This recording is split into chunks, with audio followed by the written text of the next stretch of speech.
தென்காசி மாவட்டம் வீரசிகாமணி அருகே மயானத்தில் தண்ணீர் வசதி, காத்திருப்பு கூடம் உள்ளிட்ட அடிப்படை வசதி செய்து தரக் கோரி கிராம மக்கள் கோரிக்கை வைத்துள்ளனர். இது தொடர்பான முழுமையான விவரங்களோடு எமது செய்தியாளர் மகேந்திரன் இணைகிறார். மகேந்திரன், வணக்கம். முழுமையான விவரங்கள் என்ன?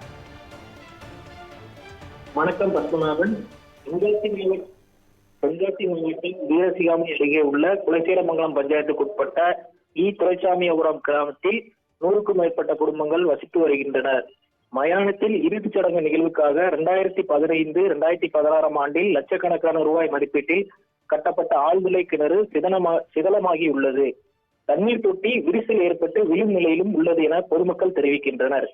மயானத்தில் மின்கம்பங்கள் அமைக்கப்பட்டு இதுவரை மின்சார வசதி செய்யப்படவில்லை.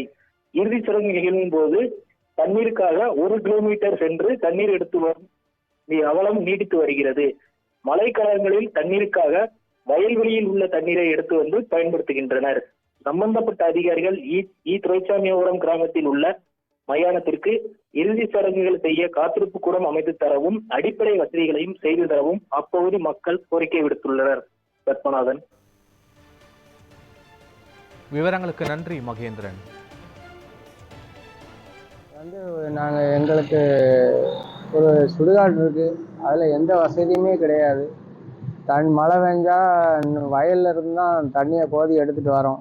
இன்னும் மழைகளை வேலைன்னா 1 கிலோமீட்டர் 1.5 கிலோமீட்டர் போய் தான் தண்ணி எடுத்துகிட்டு வரணும். உட்கார்றதுக்கோ செய்கிறதுக்கோ எந்த வசதியும் இல்லை.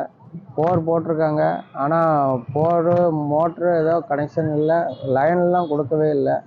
தொட்டியை கட்டிட்டாங்க, தொட்டி பூரா வெடிச்சு போச்சு. லைனில் ஒரு நாள் கூட தண்ணியை பெருக்கினது இல்லை. அந்த தொட்டி ஆனால் போன பஞ்சாயத்தில் கட்டினாங்க, ஆனால் தொட்டி கட்டி தண்ணியே பெருக்கலை. அது வெடிச்செல்லாம் போச்சு. சுற்றி பூரா ஃபுல்லாகி போச்சு.